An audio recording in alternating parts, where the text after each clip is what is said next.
வணக்கம் மக்களே. எடுத்த வேலையை முடிக்கணும், ஆனாலும் ரொம்ப கஷ்டமா இருக்கா? டெட்லைன்ஸை மீட் பண்ணி அசைன்மெண்ட்டை செய்யணும், ஆனா அதை அடிக்கடி தள்ளி போட்டுட்டே இருக்கீங்களா?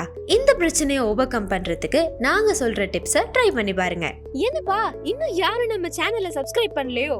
கீழே இருக்க சப்ஸ்கிரைப் அண்ட் பெல் பட்டனை கிளிக் பண்ணிக்கோங்க. அப்போதான் நாம போடுற வீடியோ உங்களுக்கு உடனே நோட்டிஃபை ஆகும்.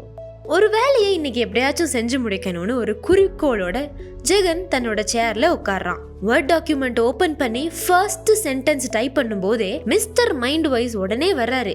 மச்சி, இந்த மாசம் ரிலீஸ் ஆகுன சீதாராமம் மூவி ஓடிடில ரிலீஸ் ஆயிடுச்சு தானே, போய் பாரு அப்படின்னு அவனை டிஸ்டர்ப் பண்ணுது. உடனே ஜெகனும் மிஸ்டர் மைண்ட் வாய்ஸோட பேச்சுக்கு மரியாதை கொடுத்து படத்தை ஆன்லைன்ல செக் பண்றான். செக் பண்ணிட்டு வேலையை பார்ப்போன்னு மறுபடியும் வேர்ட் டாக்குமெண்ட் ஓபன் பண்ணி ஆரம்பிச்ச சென்டென்ஸை முடிப்போம்னு பார்த்தா திரும்பவும் நம்ம மைண்ட் வாய்ஸ், டே ஜெகன், ஒரு படத்தை, அதுவும் இப்போ ரிலீஸ் ஆன ஒரு புது படத்தை நம்ம ரிலீஸ் ஆகின உடனே பார்க்காம இன்னொரு வேலையை செய்யறது நியாயமா? ஆமால, இந்த வேலையை நம்ம நாளைக்கு கூட பார்க்கலாம் அப்படின்னு படத்தை பார்க்க போறான் ஜெகன். இந்த வேலையை கடந்த ஒரு வாரமா எப்படியாச்சும் முடிக்கணும் அப்படின்னு வெறித்தனமா குறிக்கோளோட இருந்தாலும் அதே வெறித்தனத்தோட செஞ்சு முடிக்கிறதுக்கு அவனோட மைண்டு விடவே மாட்டேங்குது. இந்த கதையை கேட்கும்போது, அட, நம்மளோட சிச்சுவேஷன் அப்படியே படம் போட்டு பார்த்த மாதிரியே இருக்கே அப்படின்னு உங்களோட மைண்ட் வைஸ் சொல்லுவாரு. அடிக்கடி ஒரு வேலையை இல்லாட்டி ஒரு டிசிஷனை நாளைக்கு செய்யலாம், அப்புறமா பண்ணிக்கலாம் அப்படின்னு தள்ளி போடுறதுக்கு பேர் தான் procrastination. ஃபர்ஸ்ட், நமக்கு ஒரு வேலையை இல்லாட்டி டிசிஷனை சக்சஸ்ஃபுல்லா கம்ப்ளீட் பண்ண தேவையான மோட்டிவேஷன் இல்லாட்டி, செகண்ட், நம்ம செய்ய போற வேலை நெகட்டிவ் ஃபீட்பேக்கை ரிசீவ் பண்ணுமோ அப்படிங்கிற பயம் இல்லைன்னா ஒரு கவலை, தேர்டு, தொடர்ந்து வேலை செஞ்சுட்டே இருக்கிறதுனால ஏற்படுற ஸ்ட்ரெஸ் அண்ட் எக்ஸாஷன், ஃபைனலி செய்ய போற வேலை இல்லாட்டி எடுக்க போற டிசிஷன்ல ஒரு கிளாரிட்டி இல்லாம இருக்குது. இந்த மாதிரியான ரீசன்ஸ் தான் நம்மள ப்ரோக்ராஸ்டினேட் பண்ண தூண்டுது. சரி, இந்த சேலஞ்சை நாம எப்படி ஓவர் கம் பண்ணலாம்? ஃபர்ஸ்ட்,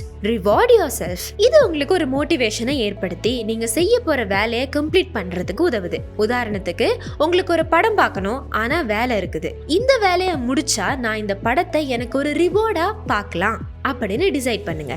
இது மைண்டுக்கு ஒரு மோட்டிவேஷனா இருக்கும். ரெண்டாவது, செஞ்சு முடிக்க நிறைய வேலை இருக்குன்னா நீங்க செய்ய வேண்டிய டாஸ்க் எல்லாத்தையுமே ஒரு செக்லிஸ்ட்ல போடுங்க. எப்படி செக்லிஸ்ட் செய்யலாம் அப்படின்னு தெரிஞ்சுக்கிறதுக்கு நம்ம எழுதி பார் வீடியோவை பாருங்க. மூணாவது, தொடர்ந்து வேலை செய்யறது மைண்டுக்கு ரொம்பவே டயரிங்கா இருக்குன்னா மரம் செடி இருக்கிற இடத்துல ஒரு 10 நிமிஷம் நடங்க. இதனோட பெனிஃபிட்ஸை தெரிஞ்சுக்கிறதுக்கு இந்த வீடியோவை பாருங்க. லாஸ்டா, மைண்ட அங்க இங்க ஃபோக்கஸ் இல்லாம ஓடுது அப்படின்னா இந்த எக்ஸசைஸை ட்ரை பண்ணுங்க. கண்ணை மூடி 50 தடவை மூச்சை இழுத்து விடுங்க. இது செய்யும் போது உங்களோட மனசு அலப்பாயும், ஆனாலும் மைண்டை ரிலாக்ஸ் பண்றதுக்கு இது உதவும். இது எப்படி ஒர்க் ஆகும்னு உங்களுக்கு ப்ரூஃப் வேணுமா?